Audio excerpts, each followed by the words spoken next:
Hi అందరూ ఎలా ఉన్నారు? ఈ సీతమ్మ గొడవల వల్ల ఈ 2025 నా జీవితంలోనే ద బెస్ట్ ఇయరు.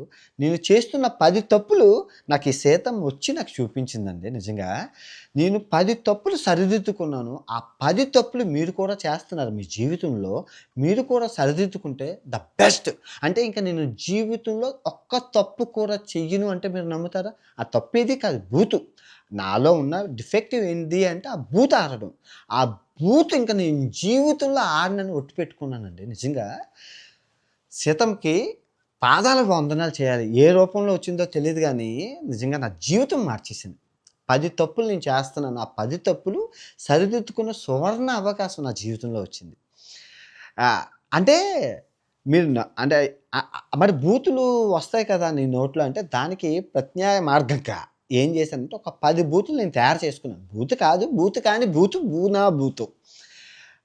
లైక్ అంటే ఎలాగంటే లక్కీ, టీకే జాను, పప్పా పుదీనా అంటే ఈ ఈ నాకు కోపం వచ్చేటప్పుడు ఆ కోపాన్ని బూతు రూపంలో ప్రదర్శించేవాడిని. ఇప్పుడు ఆ కోపం వచ్చినప్పుడు అంటే కోపం రాకుండా చేసుకుంటాను. ఒకళ్ళు వచ్చేటప్పుడు ఈ టీకే జాను, పప్పా పుదీనా అలా అనేసామంటే ఆ కోపం దాని మీద డైవర్ట్ అయిపోతది. సో, ఆ విధంగా నాకు నేనుగా మార్చుకున్నాను. చాలా నేర్పించింది. ఒక్కొక్కటి చెప్తాను. ఆహ్, నేను నేర్చుకున్న గుణపాఠాలు 10 గుణపాఠాలు మీకు చాలా ఉపయోగపడతాయి. మర్చిపోకండి. ఫస్ట్ అతి పెద్ద గుణపాఠం దానం. దానం అంటే మీకు తెలుసో తెలీదో నేను దానంలో దాన వీర శూరకర్ణని ఫాలో అవుతాను. నా చేతికి ఎనుముక లేదు అని మా అమ్మ అంటది. నాకు తెలిసిన వాళ్ళు అంటారు. నేను ప్రతీదీ వీడియోలో చూపించను. బిహైండ్ ద వీడియో చాలా చాలా చేస్తాను. ఎవ్వరికీ చెప్పను. ఎక్కడైనా దానం ఎలా చేయాలి అంటే, నువ్వు తినేసి నీ కడుపు నిండిపోయాక గుర్తుపెట్టుకో. నువ్వు తినేసి నీ కడుపు నిండిపోయాక, నీ ఫ్యామిలీ కడుపు నిండిపోయాక మిగిలింది దానం చేయాలి కదా! దాన్ని దానం అంటారు. ఈ చేత్తో చేస్తే ఈ చేయికి తెలియకూడదు. కానీ నేను తినకుండా, మా అమ్మానాన్నలకి పెట్టకుండా, సమాజానికి దొబ్బెట్టాను ఇన్నాళ్ళు. దగ్గర దగ్గర 80,00,000 దానం చేశాను. అబద్ధం ఆడట్లేదు. దేవుళ్ళు ఇక్కడే ఉన్నారు. అబద్ధం ఆడకూడదు. అంటే నేను అన్నిట్లో చెప్పుకోలేదు. చెప్తున్నాను. 80,00,000 ఎంత పిచ్చోడినంటే అండి, నేను హాస్టల్‌లో ఉండి ఎలా ఆలోచిస్తానంటే, మీరు చూసుకుంటే నేను ఉన్న హాస్టల్ 300, 400, రూ. 500 హాస్టల్ చూసుకోవచ్చు.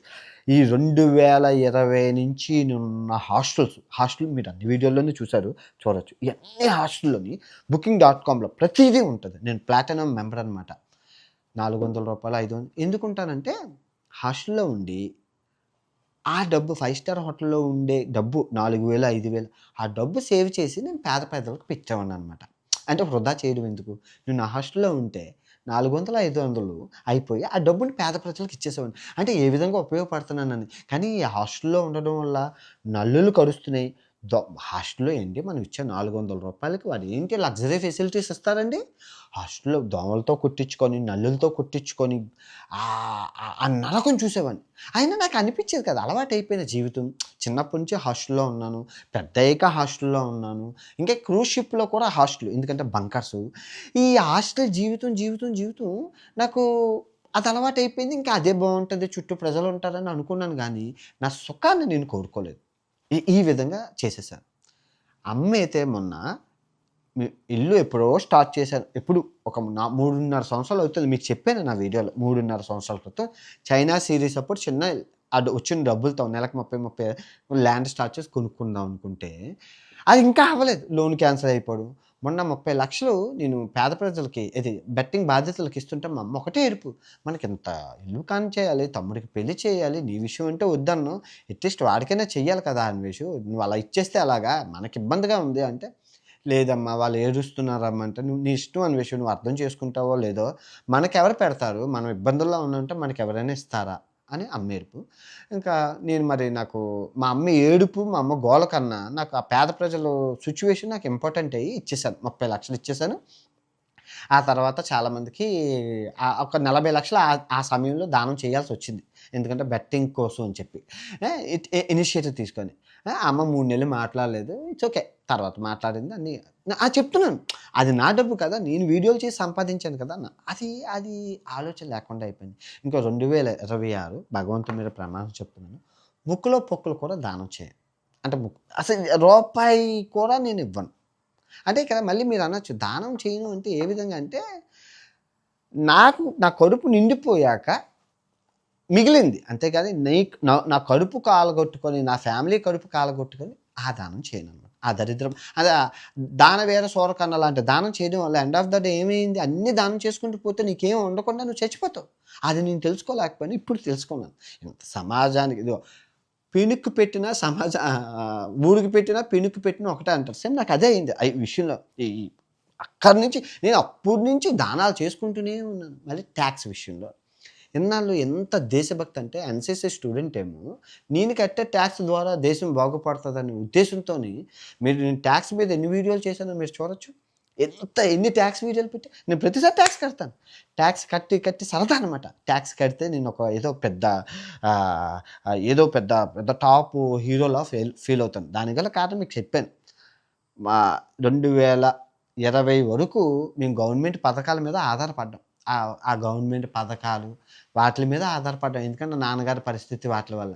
అంటే ఆ గవర్నమెంట్ పథకాలు ఎవడో ట్యాక్స్ కడితే అవి మాకు వచ్చాయి కదా! ఇప్పుడు నేను ట్యాక్స్ కట్టడం ద్వారా ఇంకోటికి అందుతాయనే ఉద్దేశంతో. ఎందుకంటే ఇండియాకి గవర్నమెంట్ పథకాలు అవసరం. ఎందుకంటే మనది పేద దేశం. అభివృద్ధి చెందిన దేశం కాదు. అత్యధిక జనాభా కలిగిన దేశం. మనకి పథకాలు అవసరం. సో, అది నేను దృష్టిలో పెట్టుకొని కడుతున్నాను. కానీ ఈ ఇయర్ నుంచి ఏంటంటే ఎన్ఆర్‌ఈ అకౌంట్ తీసుకుందాం అనుకుంటున్నాను. ఎందుకంటే నేను తిరుగుతున్నప్పుడు రెసిడెంట్ అనేది నేను వర్క్ పర్మిట్ ఎక్కడైనా తీసుకొని నేను ఒక ఎన్ఆర్‌ఈ అకౌంట్ తీసుకొని అక్కడ నేను జాబ్ చేసుకుంటూ ట్రావెలింగ్ చేద్దాం అనుకుంటున్నాను. సో, నేను అప్లై చేశాను కొన్ని జాబ్స్‌కి కొన్ని కంట్రీస్‌లోని. మన సబ్స్క్రైబర్సే హెల్ప్ చేశారు. ఆ హెల్ప్ చేసుకుంటూ నేను అక్కడ పని చేసుకుంటూ విదేశాలు తిరుగుకుంటాను. సో, అక్కడ పని చేయడం ద్వారా ఆ అమౌంట్ వస్తది. First of all travelling and కంపెనీస్‌లోని. సో, ఎన్ఆర్‌ఈ అకౌంట్ పడతది. ఎన్ఆర్‌ఈ అకౌంట్ పడినప్పుడు నాకు ట్యాక్స్ అనేది కట్టక్కర్లేదు. నేను నాకే అంతే కదా! ఇన్నాళ్ళు నేను పిచ్చోల్లాగా ట్యాక్స్ కట్టుకొని జీఎస్టీ ఇక్కడ నేను కోకో కోలా కొనుక్కుంటే, ఇక్కడ ఈ చిప్స్ ప్యాకెట్ కొనుక్కుంటే ఇండియాలో జీఎస్టీ కట్టడం అది ఒకసారి అంటే అనుకోండి 6 సంవత్సరాల నుంచి జీఎస్టీ కడుతూనే ఉన్నాను. ఆ తర్వాత ట్యాక్స్ కడుతూనే ఉన్నాను. అది మూర్ఖత్వం అని అనిపించింది.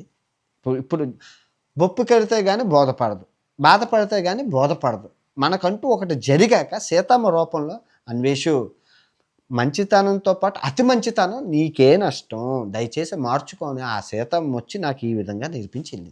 నిజంగా శతకోటి వందనాలు. ట్యాక్స్ 2 ఇప్పుడు ప్రతి సంవత్సరం నేను కొత్త ఫోన్లు కొనేసి కొత్త ఐటమ్స్ కొనేసి పాతవి పేదవాళ్ళకి కాదు తోటి యూట్యూబర్లకు ఇస్తానన్నమాట. ఇప్పటికీ నేను ఎన్ని ఫోన్లు ఇచ్చానో వాళ్ళని అడగండి చెప్తారు, నేను చెప్పను. కొనేసి ఇవ్వడం రూపాయలు అవి వాళ్ళకి ఇవ్వడం వల్ల నాకేం ఉపయోగం వస్తుంది? మళ్ళీ తిరిగి నన్నే తిడుతున్నారు. సో, అది అమ్మేసుకుంటే ఆ డబ్బులు మిగులుతాయి కదా. ఫర్ ఎగ్జాంపుల్ నేను బెట్టింగ్ యాప్లప్పుడు కొందరికి ఫోన్లు కొనేసి ఇచ్చాను. దేనికి ఇచ్చానంటే వాళ్ళ తోటి క్రియేటర్లు అని చెప్పి ఇచ్చాను. అంతే ఉద్దేశం, ఇంకే ఉద్దేశం లేదు. అందుకే మా తమ్ముడికి 6,000 రూపాయల ఫోన్ ఉంది భగవంతుడి మీద ఒట్టు. ఇప్పుడు మొన్న వచ్చేటప్పుడు అడిగారు, అన్న వాడు ఎవరికో ఫోన్ కొనిచ్చావు నాకు కొనవా అన్నారు. నేను కొనను అన్నాను. ఎందుకు? మా అమ్మతో చెప్పాడు. మా అమ్మ అన్నది అయినోడికి ఆకులును కానోడికి కాకులు అని మా అమ్మ తిట్టింది. ఆ పై వాళ్ళకి దొబ్బేడతారు ఇంట్లో వాడికి ఏం కొనడు అనేసి. అలా కదరా, వాళ్ళంటే క్రియేటర్స్, వాళ్ళ జీవితాలకు ఉపయోగపడతాయని కొన్నాను. నువ్వేం క్రియేటర్ ఏమైనా యూట్యూబ్ చేస్తున్నావు లేదు కదా, ఓన్లీ అమ్మతో వాట్సాప్ కాల్ మాట్లాడించడానికే కదా అని చెప్పి నేను ఒక స్మార్ట్ ఫోను ఇచ్చాను. ఇప్పుడు నేను 2020లో ఆల్ ఇండియా ట్రిప్లో కొన్నాను ఆ ఫోను. అది ఇచ్చేసాను, అయిపోయింది. సో, అది కొనమని అంటున్నాడు. చాలే అన్నాను, అయిపోయింది. సో, ఇప్పుడు ఇయర్ నేనేం కొనలేదు. నేనేంటంటే వాడిపోయినా కొత్తవి కొనేసి పాతవంటే ఈ సంవత్సరం వాడినవి ఉంటాయి కదా, డ్రోను, గోప్రో 360 కెమెరా, ఇవి తోటి యూట్యూబర్లకి మైకులు, పవర్ బ్యాంకులు, తోటి యూట్యూబర్లకి పంపించేస్తాను ఎవరో ఒకరు దొరుకుతారు కదా, వాళ్ళకి మెసేజ్ చేసి నేను డ్రోన్ పంపిస్తున్నాను పలానా ప్లేస్లో ఉందో తీసేసుకో, గోప్రో పంపిస్తున్నాను పలానా ప్లేస్లో ఉందో తీసేసుకో, మైక్ పంపిస్తున్నాను పలానా ప్లేస్లో ఉందో తీసేసుకో. ఎందుకు చేస్తానంటే వాళ్ళకి ఉపయోగపడుతుంది. నేను కింద స్థాయి నుంచి వచ్చేటప్పుడు నాకు ఎవరూ ఏమీ ఇవ్వలేదు. సో, వాళ్ళకి ఇది ఇవ్వడం వల్ల ఉపయోగపడుతుందనే ఉద్దేశంతో పంపించాను. కానీ ఇయర్ నుంచి పంపించాను. జస్ట్ ఒక ఐఫోన్ కొనుక్కున్నాను, ఆరెంజ్ కలర్ది, బత్తాయి రంగు అంటే చాలా ఇష్టం నాకు, కొనుక్కున్నాను అంతే. ఇంకేం కొనుక్కోలేదు. నా పాతవి నేను వాడుకుంటాను. అమ్మదలుచుకోలేదు, కొనదలుచుకోలేదు, ఇవ్వదలుచుకోలేదు. ఎందుకంటే సీతమ్మ వచ్చి మళ్ళీ చెప్పింది, అన్వేషు చాలమ్మా పుణ్యం ఎక్కువైపోయింది. మరీ ఎక్కువ పుణ్యం అయిపోతే నీ ప్రాణానికే ప్రమాదం. దానవీర సౌరకర్ణులాగా అయిపోతావు. వద్దు, అర్జున్‌లా బతుకని చెప్పి దీవించి వెళ్ళిపోయింది. అది. ఇవి చేస్తా. అండ్ నేను నేనేమైనా ఆలోచించానంటే కష్టంలోనే సుఖం ఉంటది. కష్టపడడం ద్వారా ఆరోగ్యంగా ఉంటాము అని నా సిద్ధాంతం. అంటే మనం ఎప్పుడూ ఆహ్, హాస్టల్‌లో ఉంటూ, రోడ్ల మీద రోజుకి 6, 5 కిలోమీటర్లు, 8, 5 కిలోమీటర్లు నడుచుకుంటూ జిమ్‌కెళ్ళడం అలవాట్లేదు. 8 కిలోమీటర్లు నడడం ద్వారా ఆరోగ్యంగా ఉంటానని అనుకున్నాను గానీ, సుఖపడుతూ కూడా ఆరోగ్యంగా ఉంటానని సీతమ్మ నేర్పింది. ఏమి 8 కిలోమీటర్లు రోడ్డు మీద నడిచే బదులు పక్కనే ఉన్న జిమ్‌కెళ్ళి, లేదంటే పక్కనే ఉన్న స్విమ్మింగ్ పూల్‌కెళ్ళి డబ్బులు పే చేసి ఆరోగ్యంగా ఉండలేనా? ఉండగలను కదా! మంచి ఆహారం ఆహారం విషయంలో నేను అప్పుడు, ఇప్పుడు ఒకేలాగా ఉన్నానులెండి. దాని విషయంలో తప్పులేదు గానీ చెప్తున్నాను. సో, సుఖం ఈ హాస్టల్‌లో ఉండే కన్నా మంచిగా ఇలాంటి అపార్ట్‌మెంట్ తీసుకొని హ్యాపీగా వండుకుంటూ, తినుకుంటూ ఇంకా హాస్టల్ లైఫ్‌కి స్వస్తి చెప్పేద్దాం అనుకున్నాను. ఇంక సచ్చిన ఆ హాస్టల్‌కి ఎళ్ళను గాక ఎళ్ళను చాలు. ఇంత అయ్యాక ఇప్పుడు నా దగ్గర ఉన్న డబ్బుని నేనే తినేసి చచ్చిపోవాలి అంతే.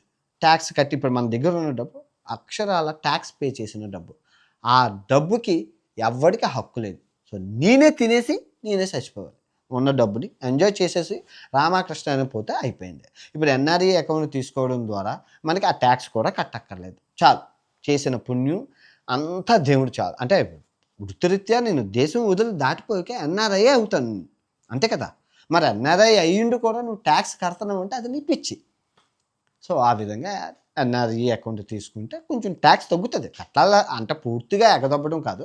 కొంచెం తగ్గుతది. ఈ ఈ ఖర్చులు ఇవి అన్నీ తగ్గుతాయి. కొంచెం మన డబ్బులు సేవ్ అవుతాయి. నేను కూడా పార్ట్ టైమ్ జాబ్ కింద అనమాట. అంటే ట్రావెలింగ్‌ని కొంచెం ఆపేసి నేను ట్రావెలింగ్ కంపెనీలోని మన ఆహ్, చాలా దేశాలున్నాయనమాట. వాళ్ళకి కాంటాక్ట్ అయ్యాను. ఇస్తాం అన్వేషు 15 రోజులు జాబ్ ఉంటది. 15 రోజులు సెలవు ఉంటదని అన్నారు. ఫ్రీలాన్సింగ్ చేసుకోవచ్చు. అంటే నేను ఎక్కడున్నా కూడా ఆళ్ళకి నేను నేను మరి 130 దేశాలు తిరిగాను కదా! ఆ 130 దేశాల ట్రావెలింగ్ ఇన్ఫర్మేషన్ ఉంటది కదా! ఏ వీసా ఏంటి అనేది నువ్వు ఆన్‌లైన్‌లో చెప్పినా నువ్వు ఓకే ఫర్ దట్ అన్నారు. సో, ఫ్రీలాన్సింగ్ తీసుకొని ఎళ్లి ఎంప్లాయ్‌మెంట్ తీసుకొని, ఎన్ఆర్‌ఈ అకౌంట్ తీసుకొని, రెసిడెంట్ తీసుకొని నువ్వు ఫ్రీలాన్సింగ్‌గా చేసుకోవచ్చు అని చెప్పారనమాట. నాకు ఈ సజెషన్ చాలా నచ్చింది. కొందరైతే పాపం ఈ గొడవలన్నీ చూసి నాకు సిటిజన్‌షిప్ ఆఫర్ చేశారు. మన అంటారు కదా! పెద్ద పెద్దవాళ్ళు. అంతవరకు భారతీయుడిగా పుట్టాను, భారతీయుడిగా చచ్చాను. నేను చచ్చినా ఆ సిటిజన్‌షిప్ మార్చుకోను ఏ విషయంలోను. ఎందుకంటే నేను భారతదేశం అనేది గొప్ప దేశం. పుణ్యభూమి. ఆ కర్మభూమిలో పుట్టడం ఎన్నో వేల జన్మల పుణ్యం చేసుకుంటేనే పుట్టాను. అందులోను హైందవ మతంలో పుట్టాను. నాకు చాలా గొప్పది. ఎందుకంటే పురాతన అదే మొదటి మతం కదా! అదృష్టవశాత్తు ఆ అదృష్టం నాకు దక్కింది. సో, దాన్ని నేను వదులుకోదలుచుకోలేదు. ప్రాణం పోయినా వదులుకోదలుచుకోలేదు. సంస్కృతి సాంప్రదాయాలనేవి నాకు చాలా ఇష్టం. రోజు నేను చదివేది భగవద్గీత. నాకు రామాయణం, మహాభారతాలంటే ఇష్టం. అవును. ఇట్లా చెప్పడం మర్చిపోయాను. ఈ రామాయణం, మహాభారతం అంటే ఏంటి అని. నేను మొన్న మహాభారతం చెప్పేటప్పుడు ఎన్నో విషయాలు నేర్చుకున్నాను. ఈ అందరూ ఏమన్నారంటే, "ఎందుకు అన్వేషణ చెప్తున్నావు" అన్నప్పుడు, ఎందుకో నాకు చెప్పాలనిపిస్తుంది. "నువ్వేం ముసలోడివా? 50 సంవత్సరాలు వచ్చాయా? ఈ టైంలో వైరాగ్యం ఏంటని?" నాకెందుకో చెప్పాలనిపిస్తుంది. నా మనసేం బాగోట్లేదు ఈ మధ్యన. అది చెప్తే కదా బాగుంటదని చెప్పి 60 రోజులు ఉపవాసం ఉండి చెప్పాక మనసు కుదుట పడ్డది. నాకు నత్తుందిలెండి. ఎవరికీ చెప్పలేను. ఆహ్ మనసు బాగుపడ్డాక అమ్మానాన్నలు రావడం నాకంతా హ్యాపీ సుఖం జరిగింది. కానీ ఎప్పటిలాగా ఆటగాళ్ళ సంబరాలు ఇయ్యి అని చెప్పి బ్యాంకాక్‌లో అడుగు పెట్టనే లేదు దరిద్రం స్టార్ట్ అయిపోయింది. వెంటనే అక్కడి నుంచి ఇంకా ఈ దరిద్రం ఇక్కడుంటే ఇంకా ఎక్కువైపోతదేమో అని చెప్పి మనకు ఒక దగ్గర ఒక చెడు జరిగినప్పుడు నువ్వు అక్కడి నుంచి వెళ్ళిపోవాలి. పర్యావరణం నీకు చెప్తుంది. ప్రకృతి చెప్తుంది. దాన్నే వాస్తు శాస్త్రం అంటారు. ఒక దగ్గర ఈ ఇంట్లోకొచ్చిన కాంచి మాకు దరిద్రమే పట్టుకుందన్నప్పుడు ఆ ఇల్లు మారిపో. అదే వాస్తు శాస్త్రం. నెగెటివ్ వైబ్స్ ఉన్నాయి అక్కడ. అందుకే బ్యాంకాక్ నుంచి మలేషియా వచ్చేసాను. ఆనందంగా ఉంది. మలేషియా అడుగు పెట్టేనే లేదా నిజంగా సుబ్రహ్మణ్యేశ్వర స్వామి నిజంగా మార్చేశారు. ఎంత అద్భుతంగా ఉందో మీరు బ్యాంకాక్‌ని పక్కన పెట్టి మలేషియా రండి. సూపర్. మన ఇండియా లాగే ఉంది. ఇండియాని మించినట్లుంది. కాకపోతే 200 ఏళ్ల క్రితం మలేషియన్ పీపుల్ మన భారతీయులే. వీళ్ళ పద్ధతులకి, మన పద్ధతులకి చాలా తేడా ఉంది. వీళ్ళు భారతీయులే. సారీ భారతీయులు కాదు మలేషియన్స్. కాకపోతే భారతీయులు. భారత సంతతికి చెందిన వాళ్ళు ఎంత పద్ధతిగా ఉన్నారో ఒక్కసారి వచ్చి చూడండి. పద్ధతులు, సంస్కృతి, సాంప్రదాయాలు చాలా చాలా బాగున్నాయి. ఏ ఇన్నాళ్ళు నేను మగవాడికి ఎక్కువ ప్రిఫరెన్స్ ఇచ్చేవాడిని. ఆడవాళ్ళకి నేను ప్రిఫరెన్స్ ఇచ్చేవాడిని కాదు. మీరు చూసుకుంటే అన్వేషణ తోపు, దమ్ముంటే ఆపు అనేవారు వీళ్ళు. మీరు చూసుకుంటే. అది రెచ్చిపోయి నేను గత వీడియోలన్నీ చూసుకుంటే అన్నీ బూతుల వీడియోలో ఉంటాయి. నేనేమనుకునేవాడినంటే ఇంకా అబ్బాయిలతో మనం దగ్గరున్నప్పుడు అమ్మాయిలతో సంబంధం ఏముంది? మనం లేడీస్ కంటెంట్స్ చెయ్యంలే, మొక్కలు, ఆకులు, పువ్వులు మనం చూపించాలి అని చెప్పి వాళ్ళని దూరం చేసుకొని వీళ్ళని దగ్గరయ్యాను. సో, ఈ దగ్గర అయ్యే క్రమంలో నేను వీళ్ళని కోల్పోయానని బాధపడ్డాను. ఇప్పుడు మనం ఏదైతే స్టాండ్ తీసుకొని వాళ్ళ కోసం మాట్లాడుతున్నామో, అవును నువ్వు ఏ రోజు మా కోసం లైవ్ పెట్టావు అన్నప్పుడు ఆలోచించాను. నేను లైవ్ పెట్టాను. వాళ్ళు రావట్లేదు అనుకున్నాను. నేనేమనుకున్నాను, వాళ్ళు రావట్లేదులే నేను బూతులు ఆడుతున్నాను కదా! అందుకే రారేమో అనుకున్నాను. కానీ వాళ్ళకి ఛాన్స్ దొరకట్లేదని నేను ఆలోచించాను. 10 గంటలు, 15 గంటలు లైవ్‌లు పెట్టాను. మర్చిపోయారా ఎన్ని లైవ్‌లు పెట్టాను. వెన్నుముక నొప్పొచ్చినా నోరు క అలిసిపోయినా అందరితో మాట్లాడేవాడిని అబ్బాయిల్లోకెళ్ళిపోయాను. కానీ వాళ్ళకి ఆ లింక్ నొక్కినా దొరకని ఛాన్సు. ఆ మొత్తం 10 గంటల లైవ్‌లో ఇద్దరో, ముగ్గురో అమ్మాయిలొచ్చేవారు. అప్పుడు అర్థమైంది. ఓకే. అమ్మాయిల కోసం మనం పర్టిక్యులర్‌గా ఉండాలి. స్పెషల్ బస్సులు అమ్మాయిల కోసం ఎలాగుందో, స్పెషల్ సర్వీస్ ఎలాగుందో, లైవ్‌లు కూడా అమ్మాయిల కోసం ఉండాలని చెప్పి, ఇంకా ఈ 2026 నుంచి అబ్బాయిల కోసం లైవ్ అనేది పెట్టదలుచుకోలేదు. చాలు. వీళ్ళకి సేవ చేసింది, చూపించింది, చెప్పింది చాలు. ఇంకా మనం అమ్మాయిల కోసం ఏదైతే ప్రాబ్లమ్ ఏదైతే ఉందో దాన్ని రెక్టిఫై చేయాలి. ఇంక ఈ రేపుల కోసం నేను మాట్లాడడం ద్వారా ఈ అవేర్‌నెస్ ముందుకెళ్ళిందే గానీ, ప్రయోజనం లేకుండా పోయింది. నిరంతరం అవేర్‌నెస్ చేయాలి. లోకేష్ గారు చెప్పారు బెట్టింగ్ విషయంలో. నేను ట్విట్టర్ చేస్తే లోకేష్ గారికి, "సార్ ఇలా ఇలా పరిస్థితులున్నాయి మన తెలుగు రాష్ట్రాల్లోని. రోజుకి ఇన్ని వేల మంది చచ్చిపోతున్నారే, మనకి సంవత్సరాలకి ఒక 1000 మంది చచ్చిపోతున్నారు. దీనికి అరికట్టడం అంటే, అరికట్టడం పక్కన పెడితే అవేర్‌నెస్ రోజు ఉండాలన్నారు. రోజు తెల్లార్లు బెట్టింగుల కోసం మాట్లాడడం అంటే, తినడానికి బువ్వ ఉండాలి కదా! సో, అలాగే రేపుల కోసం కూడా మనం రేపు జరిగినప్పుడు అందరూ స్పందించి, అందరూ మాట్లాడితే అది అవేర్‌నెస్ అవుతది. సో, దానికోసం అని చెప్పి నేను స్పెషల్‌గా కొంత అమౌంట్ అనేది నేను పెట్టుకున్నాను. రేపుని అయినప్పుడు అది రేపుని సమాజంలోకి ఎలా తీసుకెళ్ళాలని కొంత ప్లాన్ అది చేసుకున్నాను. సో, అది నేను రాబోయే రోజుల్లో ఇంప్లిమెంట్ చేస్తాను. అయితే ఇక్కడ సమాజ సేవ అంటే ఏంటంటే, ముందు నాది తినుక్కొని, నాది కడుక్కొని, నన్ను నేను చూసుకొని చెయ్యాలి. కానీ నేను అయన్నీ పక్కన పెట్టి ఓన్లీ సమాజం, సమాజం, సమాజం, సమాజం, సమాజం, సమాజం, సమాజం. ఎగ్జాంపుల్ బెట్టింగ్ యాప్‌లు. ఎంతవరకు వెళ్ళానో మీ అందరికీ తెలుసు. పోలీసులు వాళ్ళే చర్య తీసుకొని సుమోటో కేసులు పెట్టేంత వరకు వచ్చాను నేను. సో, నాకు తెలీదు కదా! నాకేంటంటే నా సిద్ధాంతం ప్రకారం నేను ముందుకెళ్ళిపోవాలి. ఎవరు చెప్పింది వినను. ఫస్ట్ ఆఫ్ ఆల్ నాకున్న అతి పెద్ద సమస్య ఎవడు చెప్పినా నేను వినను. నాకు తెలుసు, నాకు తెలుసు, నాకు తెలుసు, నాకు తెలుసు. ఎవడు చెప్పింది వినాలి. వింటే కదా అర్థమవుతది. పట్టిన కుందేలుకి 3 కాళ్ళు అనుకునేవాడిని. ఇప్పుడు 3 కాళ్ళు కాదు 4 కాళ్ళు ఉన్నాయని ఇప్పుడు తెలిసింది. చేత్తమ్మ కొట్టేసెళ్ళింది. ఇంక నేను ఇప్పుడు ఎవరు చెప్పినా వింటాను ఫస్ట్. చెప్పండి. ఓకే. విన్నాక ఎళ్తాను. అది. సో, నేను ప్రతి ఆదివారం సాయంత్రం 5 గంటలకి ఆడవాళ్ళ కోసం లైవ్‌లు పెడతాను. మీరు ప్రతి సెక్టార్ టీచర్స్ ఒక వారం, డాక్టర్స్ ఒక వారం, లాయర్స్ ఒక వారం. ఓకే. తర్వాత పోలీసెస్ ఒక వారం. ప్రతి ఉమెన్ పవర్‌ని మనకి ఏ రంగాల్లో ఉన్నాయనేది చూపించాలనుకుంటున్నాను. ఇంకా అబ్బాయిలకి చాలు. ఇచ్చింది చాలు. ఎందుకంటే ఎందుకు ఇంత హేట్రేట్ చూపిస్తున్నాం అబ్బాయిల మీద అంటే, హేట్రేట్ కాదు. మేల్ ఈగో అనేది ఎక్కువైపోయింది. అది సమాజంలో అది మేల్ ఈగో ఎక్కువైపోతే ఆడవాళ్ళకి ఏ ప్రాబ్లమ్ లేదు. ఆడవాళ్ళు తెలివైన వాళ్ళు. వాళ్ళకి తెలుసు ఏం చేస్తే వీళ్ళకి అణుగుతారో.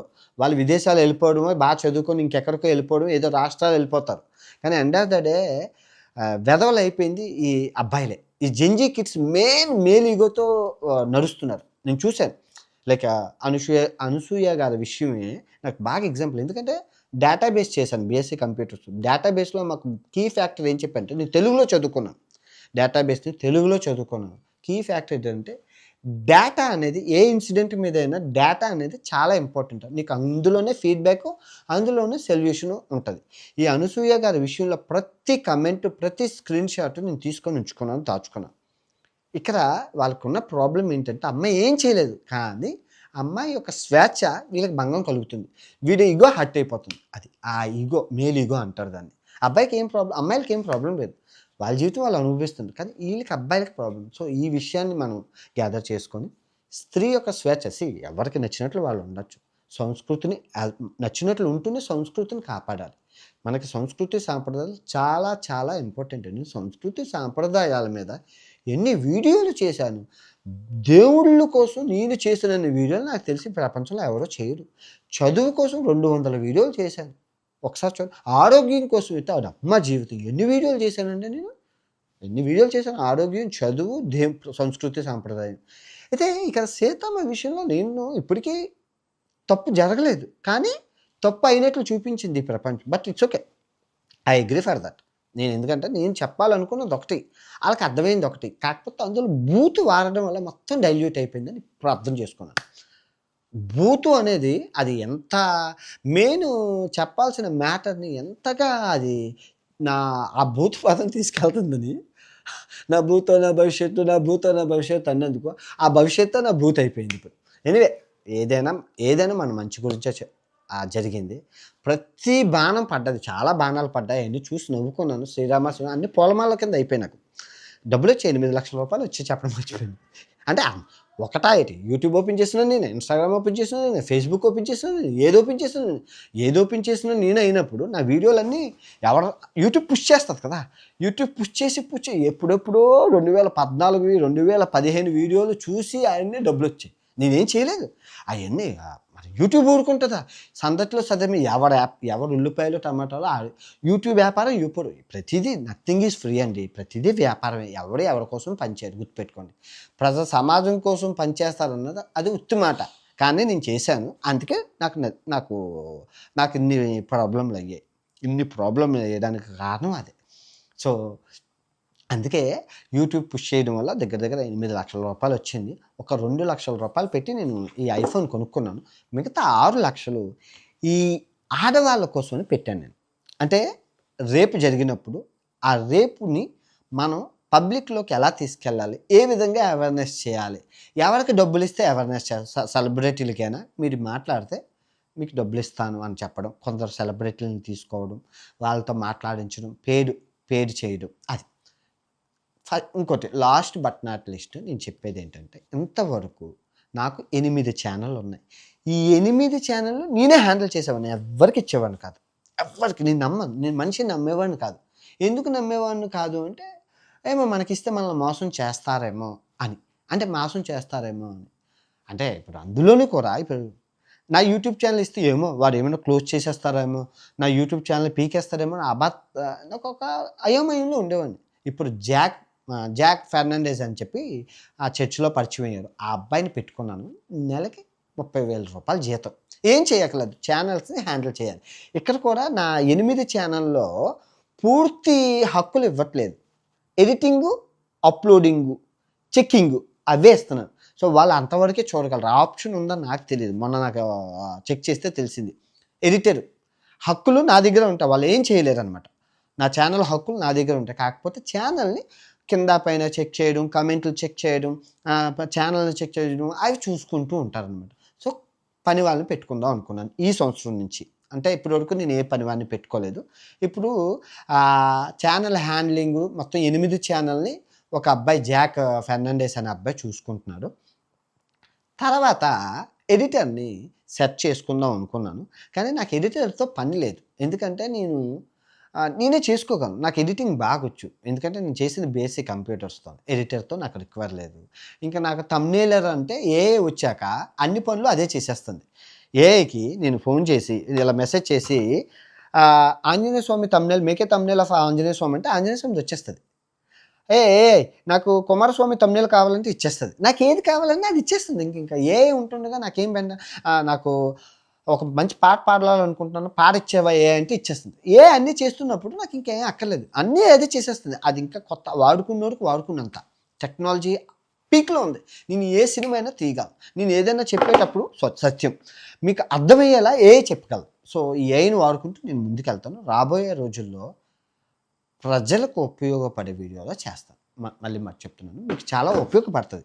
ఈ 128 దేశాల ఎక్స్పీరియన్స్ ఏదైతే ఉందో ఇది మీ జీవితాలకు ఉపయోగపడేలా చేస్తాను. ఎందుకంటే నేను నేర్చుకున్నది చెప్పడం నా ధర్మం. చెప్పే క్రమంలో నాకు కొంత డబ్బులు వస్తాయి కదా.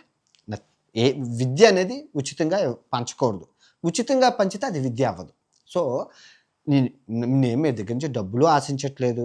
మీ దగ్గర నుంచి నేనేదో ఫీజులు ఆశించట్లేదు. ఇప్పటి వరకు నేను ఏ ప్రమోషను చేయలేదు. ఇంకా జీవితంలో కూడా చేయను. చేయాల్సిన అవసరం లేదు.